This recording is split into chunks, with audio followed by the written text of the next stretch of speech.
こんにちは、岩根です。今回はクリップスタジオを使ってペリドットの写真模写のメイキング動画をお送りします。他の宝石やクリップスタジオ以外のお絵描きソフトでも応用可能だと思います。何かの参考になれば幸いです。このチャンネルではお絵描きやアニメ作りに役立つ情報を発信していきたいと思っています。少しでも気になったらチャンネル登録をお願いします。また絶対に使用するお約束はできませんし、使わせてもらっても何のお礼もできませんが、配信で使用可能なオリジナルキャラをお持ちの方は Twitter の DM 経由でお貸しいただけると嬉しいです。今回は1000ドット ×1000 ドットの新規ファイルを作りました。見本の写真がほぼ左右対称なので、画面の真ん中あたりに対称定規を引きます。これで完全に左右対称に描けますが、グリッド表示をオンにすると上下のバランスも取りやすくなるので、必要に応じて使ってみてください。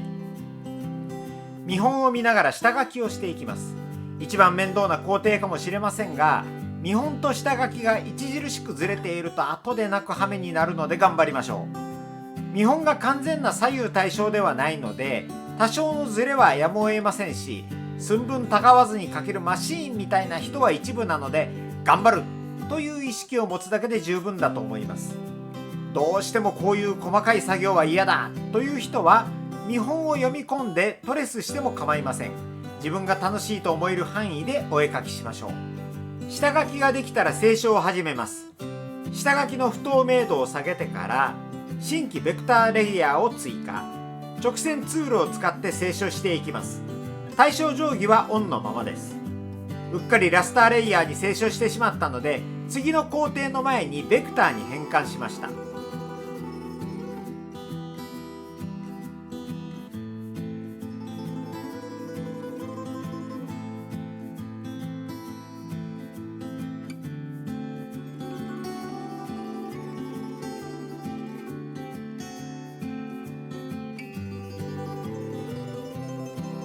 今回のペリドットイラストの肝は、面と面の境目をくっきりさせることです。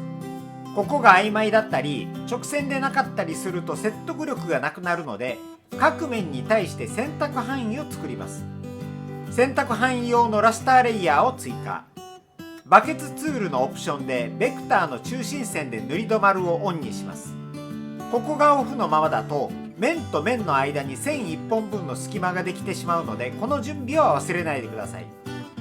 塗る色は何色でも構いませんし、全ての面を違う色にする必要もありませんが、同じ色の面が隣り合わないように注意してください。塗り分け用のレイヤーが完成しました。場合によっては1ドットか2ドットの隙間が残っているかもしれません。そこはペンツールなどで修正してください。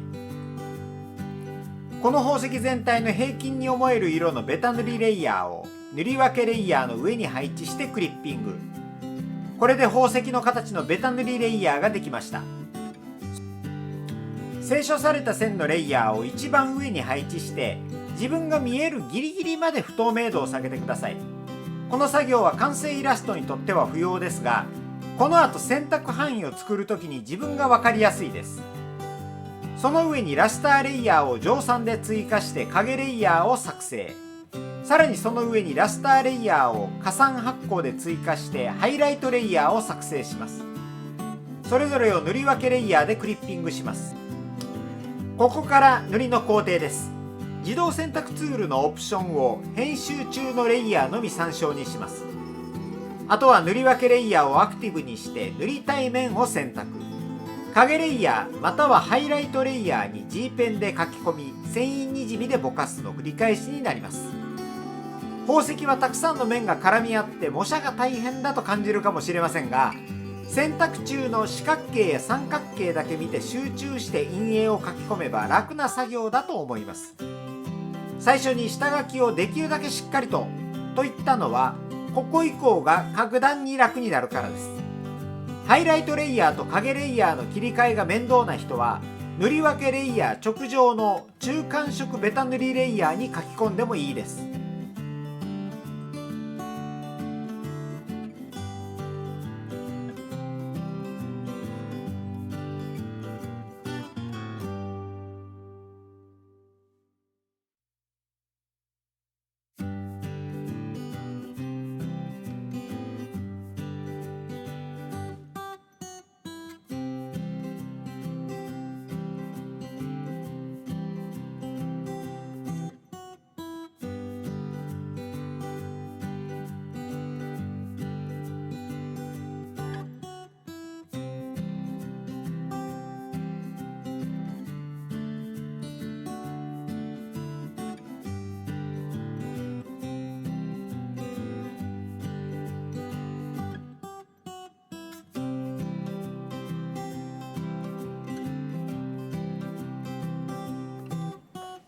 小さいところだけ見て描いていると、本当に宝石が光って見えるのと思われるかもしれませんが、大丈夫。下書きさえうまく描けていれば最終的には光ってくれます。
これで宝石はほぼ完成。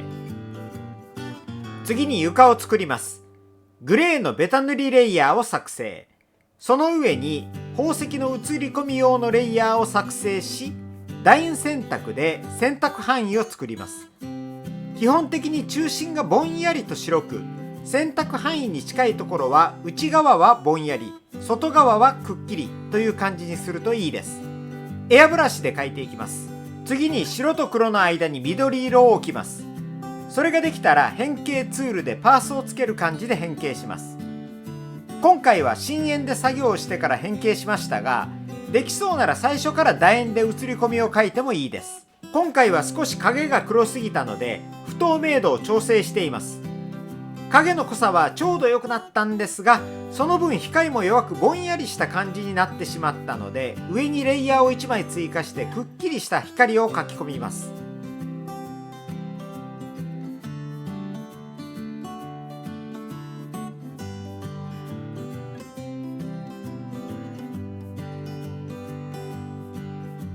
用紙レイヤーと清書した下書きレイヤーを非表示にして、表示レイヤーのコピーを結合し、色調補正で明るさや彩度、コントラストを調整します。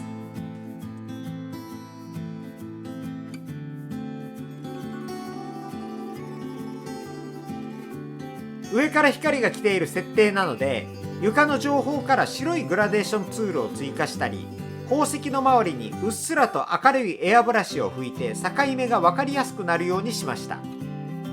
この背景と宝石を分けるエアブラシは濃すぎると大きくリアリティを損なうので軽くでいいです。おおむね出来上がっていた本体の方にもペンなどでくっきりしたハイライトを書き込んだり、本体からはみ出る感じの光をエアブラシで追加書き込みしています。失敗した時にすぐ削除できるように常に新しいレイヤーを追加してから作業しています。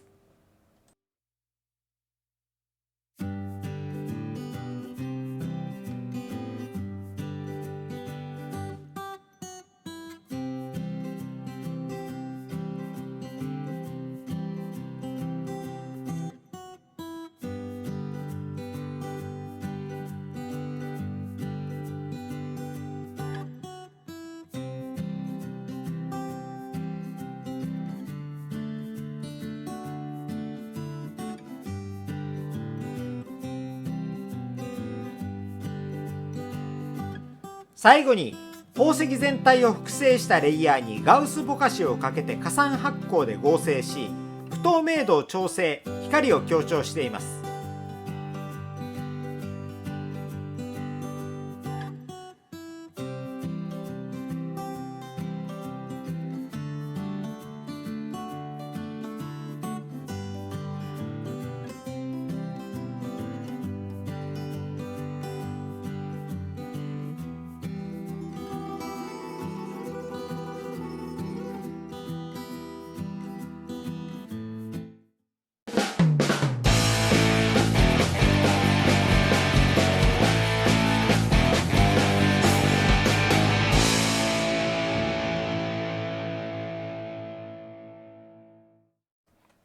こんな感じでペリドット模写を行いました。